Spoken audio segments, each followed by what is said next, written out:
प्यारे बच्चों, स्वागत है आपका आपके अपने परिवार भारतवर्ष क्लासेस में। तो प्यारे बच्चों, आप सभी जानते हो जेक बोर्ड ने आप सभी को क्लास 12 का मॉडल सेट जारी कर दिया गया है और इस वीडियो में हम अर्थशास्त्र के मॉडल क्वेश्चंस पेपर्स को हल करने वाले हैं। Very very very important question है बच्चा। मॉडल सेट हल करने से आप सभी के मन में परीक्षा का जो डर है वो कम होता है। आप सभी जानते हो कि परीक्षा का डर हमारे अंदर कैसे दूर हो, तो हमें ज़्यादा से ज़्यादा प्रीवियस ईयर क्वेश्चंस और मॉडल सेट को हल करना है। ठीक है बच्चा, तो इसी के साथ आज हम अर्थशास्त्र के मॉडल सेट को हल करने वाले हैं। आप सभी जल्दी से इस वीडियो को लाइक कर दीजिए और अपने अपने दोस्तों को शेयर कर दीजिए। चलिए स्टार्ट करते हैं मॉडल सेट अर्थशास्त्र के। तो यहाँ पे जो परीक्षा का पैटर्न है, इस बार कुल प्रश्नों की संख्या 52 है, 30 ऑब्जेक्टिव हैं और यहाँ पे जो 1 से 30 है जो ऑब्जेक्टिव पूछे जाएंगे। 31 से 38 तक आपको लघु उत्तरीय है, जिसमें से किसी 6 प्रश्नों का उत्तर देना अनिवार्य है। 39 से 46 तक लघु उत्तरीय है, इसमें भी किसी 6 प्रश्न का उत्तर देना अनिवार्य है। और 47 से 52 तक प्रत्येक प्रश्न का 5 अंक निर्धारित है, जो कि दीर्घ उत्तरीय है और 4 प्रश्नों का उत्तर देना अनिवार्य है। ठीक है, तो इस प्रकार आपका यह पैटर्न होने वाला है। चलिए अब हम स्टार्ट करते हैं इसके हल को।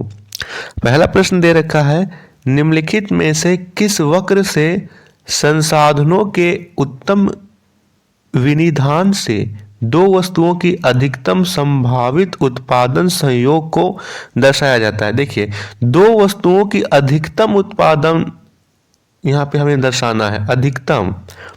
तो समोत उत्पाद रेखा, मांग वक्र, उत्पाद वक्र या यहाँ पे उत्पादन संभावना वक्र, क्या होगा इसका बिल्कुल सही उत्तर बताएंगे। बिल्कुल सही बच्चा, यहाँ पे सही उत्तर होगा डी, उत्पादन संभावना वक्र, प्रोडक्शन पॉसिबिलिटी कर्व। ये उत्तर बिल्कुल सही होगा। प्रोडक्शन पॉसिबिलिटी कर्व के द्वारा हम अधिकतम यहाँ पे उत्पादन संभावना को दर्शाते हैं। तो यहाँ पे कौन सा उत्तर सही होगा? Option D is the right answer. अगला प्रश्न यहाँ पे दे रखा है बच्चा, निम्न में से किस प्रश्न का संबंध व्यष्टि अर्थशास्त्र से है? कूटों का प्रयोग करते हुए सही विकल्प का चयन करें।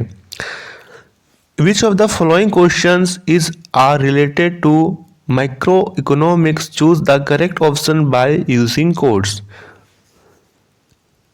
बाजार में किसी वस्तु की कीमत का निर्धारण कैसे होता है? देश में संसाधनों का विनिधान कैसे हो? एक फर्म की कुल निर्गत स्तर क्या है? एक देश में वस्तुओं की कीमतें क्यों बढ़ती है? तो बच्चा यहाँ पे हमें बताना है व्यष्टि अर्थशास्त्र। व्यष्टि अर्थशास्त्र में हम किसी फार्म का, व्यक्तिगत इकाई का, है ना, अध्ययन करते हैं। यदि पूरे संपूर्ण राष्ट्र का अध्ययन हो रहा हो, संपूर्ण देश का अध्ययन हो रहा हो, तो व्यष्टि ना होकर समष्टि हो जाता है। अब आप इस प्रश्न में देखिए कि इसमें संपूर्ण देश का अध्ययन किस किस में हो रहा है। तो यहाँ पे देखिए, देश में संसाधनों का विनिधान कैसे हो, ये हम व्यष्टि में नहीं समष्टि में अध्ययन करेंगे। देश में वस्तुओं की कीमत क्यों बढ़ती है, ये हम समष्टि में करेंगे। तो ये दोनों तो समष्टि हो गया। हमें व्यष्टि अर्थशास्त्र से संबंध पूछ रखा है, तो केवल पहला होगा और तीसरा होगा। पहला और तीसरा ऑप्शन नंबर डी में दे रखा है, तो डी एकदम सही उत्तर है। ठीक है, तीसरा प्रश्न दे रखा है, निम्न में से किस इकाई में उपयोगिता को मापा जाता है? हम उपयोगिता को किस में मापते हैं? किलोमीटर, लीटर, ग्राम या रुपया? बताएंगे। तीसरे का आंसर क्या होगा? देखिए, उपयोगिता को ना तो हम किलोमीटर में नापते हैं, ना ही लीटर में नापते हैं, ना ही ग्राम में मापते हैं, हम उसे रुपए में माप सकते हैं। ठीक है, किसी वस्तु की उपयोगिता कितनी है, हम रुपए में मापते हैं। चौथा प्रश्न दे रखा है, यदि किसी वस्तु की मांग की कीमत लोच का मान 2 है, तो उस वस्तु की मांग होगी। कीमत लोच कितना है? यहाँ पे 2 है। पूर्ण लोच, पूर्णतया लोचदार, लोचदार, शून्य लोचदार या इकाई लोचदार? बताएंगे। बिल्कुल सही, लोचदार होगी। बी विकल्प सही है। अगला प्रश्न है, एक उपभोक्ता का अधिकतम एक दिष्ट होता है। अधिमान एकदिष्ट होता है। इस मान्यता के आधार पर एक उपभोक्ता दो वस्तुओं के निम्न बंडलों में से किन बंडलों पर उदासीन होगा। देखिए यहाँ पे दे रखा है ए 3 4, बी 6 7, सी 1 2 और डी 5 2। बताएंगे पांचवें का उत्तर क्या होगा। तो देखिए किन बंडलों के प्रति उदासीन होगा दे रखा है, तो पहला तो ए 3 7 हो जाएगा और डी ये 5 2 इनके प्रति होगा, यानी सी विकल्प एकदम सही उत्तर है पांचवें। तो यहाँ पे बच्चा सी हो जाएगा, ए और डी दोनों सही है। छठा प्रश्न है निम्न में से पूरक वस्तुओं का एक उदाहरण है। चाय और कॉफी, कलम और स्याही, कलम और जूते, रसगुल्ला और गुलाब जामुन। तो देखिए पूरक वस्तु क्या होती है, बीच का वस्तु जो किसी दूसरे उद्देश्य की पूर्ति के लिए प्रयुक्त की जाती है। तो चाय और कॉफी, कलम और स्याही, कलम और जूते, रसगुल्ला और गुलाब जामुन। बताएंगे बच्चा आप यहाँ पे देख सकते हो छठे में जो बी विकल्प दे रखा है कलम और स्याही, ये पूरक वस्तुओं का उदाहरण है। ठीक है, तो सही उत्तर क्या हो जाएगा यहाँ पे, छठे का बी हो जाएगा। सातवां प्रश्न दे रखा है सामान्यतः एक औसत उत्पादन वक्र का आकार कैसा होता है। एक सरल रेखा, यू आकार का, अति परवलयीय या उल्टे यू आकार का। बताएंगे बिल्कुल सही, यहाँ पे उल्टा यू होगा। क्या होगा, उल्टा you. Average product curve is inverted U shaped. पैमाने का स्थिर प्रतिफल के उत्पादन फलन में यदि साधनों को दोगुना वृद्धि की जाती है तो उत्पादन वृद्धि क्या होगी। यदि हम साधनों में दोगुना वृद्धि कर रहे हैं तो क्या होगा, तो उत्पादन वृद्धि भी दोगुना ही होगी। सी विकल्प सही है। नौवां प्रश्न दे रखा है निम्नलिखित चित्र में आयत OABC क्षेत्रफल क्या दर्शाता है। हमें इसके बारे में पूछ रखा है, OABC का जो क्षेत्रफल है वो क्या दर्शाता है। कुल लागत, औसत लागत, औसत स्थिर लागत या कुल स्थिर लागत। बताएंगे बिल्कुल सही, कुल स्थिर लागत को दर्शाता है, टोटल फिक्स्ड कॉस्ट को दर्शाता है। 10वां प्रश्न है पूर्ण प्रतियोगी बाजार में फर्मों की संख्या होती है 2, 1, अल्प या अत्यधिक। जब बाजार पूर्ण प्रतियोगिता का है तो इसमें फर्मों की संख्या अत्यधिक होगी, तभी तो पूर्ण प्रतियोगिता होगा। मान लीजिए कि एक जो दुकानदार है या एक जो यहाँ पे एक जो उत्पादक है वस्तु को इतने रुपए में बेच रहा है, दूसरा उसके अधिक रुपए में, उससे कम रुपए में, तभी तो पूर्ण प्रतियोगिता होगा, यानी अत्यधिक होगी। 11वां प्रश्न है एक पूर्ण प्रतियोगी फर्म के संतुलन की शर्त निम्न में से कौन सी है। पूर्ण प्रतियोगिता फर्म के शर्त कौन सी होगी, बताएंगे 11वें का। तो देखिए यहाँ पे जब MR बराबर होगा MC के, ये तो होगा MR MC के बराबर होगा, तो यहाँ पे पूर्ण प्रतियोगिता है। और दूसरा यहाँ पे क्या होगा कि जो MC वक्र है वो MR वक्र को नीचे से काटे। यहाँ पे डी विकल्प सही होगा, MR MC के बराबर होए और MR वक्र को MC वक्र नीचे से काटे। ठीक है, 11वें का डी हो जाएगा। 12वां प्रश्न दे रखा है एक फर्म द्वारा वस्तु की कीमत में 10% वृद्धि करने पर उसकी पूर्ति की मात्रा 15% बढ़ जाती है, तो वस्तु की पूर्ति क्या होगी। 12वें का बताएंगे, तो यहाँ पे लोचदार होगी, डी विकल्प सही है। 13वां प्रश्न यहाँ पे पूछ रखा है निम्नलिखित कथन और कारण के संबंध में कौन सा विकल्प सही है। किसी वस्तु पर इकाई कर लगने से फर्म की पूर्ति वक्र बाईं ओर सरक जाता है। किसी वस्तु पर इकाई कर लगने से फर्म की सीमांत लागत बढ़ जाती है। बताइए 13वें का उत्तर क्या होगा।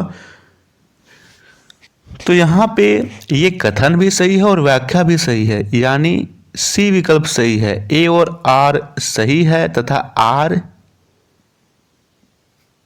1 की सही व्याख्या करता है। सी विकल्प सही होगा। अगला प्रश्न यहाँ पे दे रखा है किसी वस्तु की मांग में वृद्धि होने से संतुलन कीमत पर क्या प्रभाव पड़ता है? मांग में वृद्धि हो रही है तो संतुलन कीमत क्या होगा? तो संतुलन कीमत में भी वृद्धि होगी। ए विकल्प सही होगा। बाजार में मांग आधिक्य की स्थिति कब उत्पन्न होती है? जब डी बराबर एस, एस बड़ा हो डी से, एस डी बड़ा हो एस से, या इन दोनों का अंतर शून्य हो। सही उत्तर होगा जब डी एस से बड़ा हो। पूंजीवादी अर्थव्यवस्था के संबंध में निम्नलिखित में से कौन सा कथन सत्य है? उत्पादन के साधनों पर निजी स्वामित्व, हाँ यही होना चाहिए। आगे देख लेते हैं। सरकार का पूर्ण हस्तक्षेप, नहीं, सरकार का यहाँ पे रोल नहीं होता है। श्रमिकों की सेवा का क्रय विक्रय संभव नहीं, ये भी सही नहीं है। और उत्पादन का जन कल्याण, नहीं, निजी स्वामित्व एकदम सही है। Private ownership on factors of production, option A is the right answer. 17वां प्रश्न दे रखा है, मान लिया जाए एक देश में 2 लाख व्यक्ति रोजगार में संलग्न हैं तथा 10,000 व्यक्ति कार्य करने को इच्छुक हैं, लेकिन उन्हें काम नहीं मिल पा रहा है, तो देश में बेरोजगारी की दर क्या होगी? प्रश्न बड़ा ही इम्पोर्टेंट है बच्चा। प्रश्न कहता है कि 2 लाख जो व्यक्ति हैं वो रोजगार में हैं, लेकिन 10,000 व्यक्ति को कार्य करने के इच्छुक है, लेकिन उसे काम नहीं मिल पा रहा है, तो क्या होगा यहाँ पे बेरोजगारी दर? 17वां का बताइए। 17वां का यहाँ पे 2 लाख व्यक्ति हैं, ठीक है। 2 लाख का 10,000 कितना प्रतिशत हुआ? 2 लाख का 10,000 कितना प्रतिशत हुआ? 2 लाख का 5% कितना होता है? 2 लाख का यदि मैं बात करूं 10% तो होगा 20,000, 5% होगा 10,000, हाँ 5% होगा। कुल जनसंख्या है 2 लाख, 2 लाख का 5% हुआ 10,000, 10,000 व्यक्ति बेरोजगार हैं, तो 5% होगा। ये तो सिंपल सा प्रश्न था। अर्थशास्त्र की भाषा में निवेश शब्द से क्या अभिप्राय है? शेयर का क्रय, जमीन का क्रय, बीमा योजना में मुद्रा खर्च करना, पूंजीगत वस्तुओं के स्टॉक में वृद्धि। सही उत्तर होगा डी, पूंजीगत वस्तुओं के स्टॉक में वृद्धि। आय के चक्रीय प्रवाह के 2 क्षेत्रक मॉडल में कारक सेवाओं का प्रवाह किस दिशा में होता है? फार्म से फार्म की ओर, परिवार से फार्म की ओर, परिवार से परिवार की ओर, या फर्म से परिवार की ओर? बिल्कुल सही बच्चा, परिवार से फर्म की ओर, from household to firm, option B is the right answer. 20वां प्रश्न दे रखा है, सरकार द्वारा भुगतान की गई वृद्धा पेंशन की राशि निम्नलिखित में से किस समुच्चय का एक भाग होती है? बताएंगे। जो वृद्धा पेंशन मिलता है ना, ओल्ड एज पेंशन मिलता है, वो किस भाग होता है? जीडीपी, जीएनपी, राष्ट्रीय या व्यक्तिगत आय? बिल्कुल सही बच्चा, यहाँ पे जो पर्सनल इनकम होता है, डी विकल्प सही होगा। 21वां प्रश्न है, निम्नलिखित में से विनिमय का एक सर्वमान्य माध्यम कौन सा है? विनिमय का सर्वमान्य, यूनिवर्सली एक्सपेक्टेड मीडियम, आप उसे कहीं भी चला सकते हो। चेकबुक नहीं चलेगा, कहीं भी तो नहीं चलेगा। बंद पत्र कहीं भी नहीं चलेगा। डिमांड ड्राफ्ट कहीं भी नहीं चलेगा। मुद्रा कहीं भी चलेगा, है ना, किसी भी चीज़ में मुद्रा चलेगा। ये सभी जो चेकबुक है, चेकबुक हर एक किसी को आप उपलब्ध नहीं करा सकते हो, हर एक जगह उपलब्ध नहीं करा सकते हो। डिमांड ड्राफ्ट हर एक कोई नहीं ले सकता है, बंद पत्र नहीं ले सकता, लेकिन मुद्रा हर एक व्यक्ति हर एक जगह ले सकता है। 22वां प्रश्न है, ब्याज दर में वृद्धि का मुद्रा का नकदी मांग में क्या प्रभाव होता है? मुद्रा की नकदी मांग में वृद्धि होती है, मुद्रा की नकदी मांग में कमी होती है, मुद्रा की नकदी मांग अपरिवर्तित रहती है, या मुद्रा की नकदी मांग शून्य हो जाती है? 22वें का बताएंगे। बिल्कुल सही, मुद्रा की नकदी मांग में कमी होती है। 23वां प्रश्न यहाँ पे दे रखा है, अर्थव्यवस्था में मुद्रा की पूर्ति को बढ़ाने के लिए एक केंद्र बैंक द्वारा अपनाए गए निम्न उपाय हैं। निम्न कूटों का प्रयोग करते हुए सही विकल्प का चयन करें। किस प्रकार मुद्रा की पूर्ति को बढ़ा सकते हैं? बैंक दर में कमी होगा तो लोग ज़्यादा से ज़्यादा लोन लेंगे, ये विकल्प तो सही है ना। प्रतिभूतियों की बिक्री या कोष अनुपात में कमी, कौन सा सही होगा? 23वें का बताएंगे। ए भी सही है और सी भी सही है। प्रतिभूति की बिक्री करेंगे तो यहाँ पे मुद्रा का ह्रास हो रहा है, ना कि हम प्रतिभूति बेच रहे हैं। इसका मतलब लोगों से हम मुद्रा ले रहे हैं और उसे एक पेपर दे रहे हैं, यह मतलब हुआ। लेकिन यहाँ पे हमें मुद्रा की पूर्ति बढ़ानी है तो बी वाला सही नहीं होगा, ए और सी सही होगा। 24वां प्रश्न दे रखा है, निम्नलिखित में से किस कर को कागजी कर कहा जाता है? Which of the following is known as paper tax? आयकर, निगम कर, संपत्ति कर, सीमा शुल्क। बताइए 24वां का क्या होगा? बिल्कुल सही, जो संपत्ति कर है, वेल्थ टैक्स है, उसे कागजी कर भी कहा जाता है। 25वां प्रश्न है, निम्नलिखित में से प्रत्यक्ष कर का एक उदाहरण कौन सा है? प्रत्यक्ष डायरेक्ट टैक्स है, ये कौन सा होगा? बताइए। उत्पादन कर, उत्पाद कर, निगम कर या सेवा कर? बिल्कुल सही बच्चा, जो निगम कर है, कॉरपोरेशन टैक्स है, वो प्रत्यक्ष कर का उदाहरण है। 26वां प्रश्न है, यदि आय में परिवर्तन से उपभोक्ता का उपभोग में, यदि आय में परिवर्तन से उपभोक्ता का उपभोग व्यय अपरिवर्तित रहता है तो इस स्थिति में एमपीसी का मान क्या होगा? 26वें का बताएंगे, यहाँ पे 0 होगा। निम्न में से समग्र मांग का एक घटक नहीं है। समग्र मांग का घटक कौन सा नहीं है, हमें बताना है। उपभोग व्यय, निवेश व्यय, निवल निर्यात या वित्तीय संपत्तियों का व्यय। 27वें का उत्तर यहाँ पे डी सही है, वित्तीय संपत्तियों का, परिसंपत्तियों का पर व्यय, ये समग्र मांग का घटक नहीं है। 28वां प्रश्न है, कुल निर्गत में परिवर्तन तथा स्वायत्त निवेश में परिवर्तन का अनुपात क्या कहलाता है?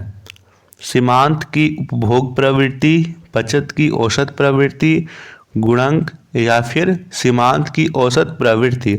28वें का सी सही है, गुणक कहलाता है। विदेशी विनिमय दर क्या है?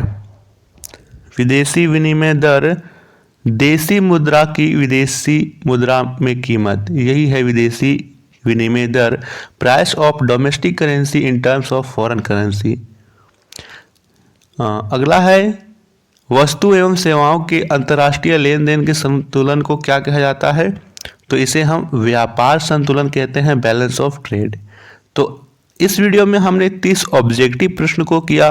आगे की वीडियो में आपको लघु उत्तरीय, अति लघु उत्तरीय और दीर्घ उत्तरीय प्रश्न को करवाया जाएगा। तो इसके लिए आपको जुड़े रहना है भारतवर्ष क्लासेस से। जितने बच्चों ने सब्सक्राइब नहीं किया है, सब्सक्राइब कर लीजिएगा।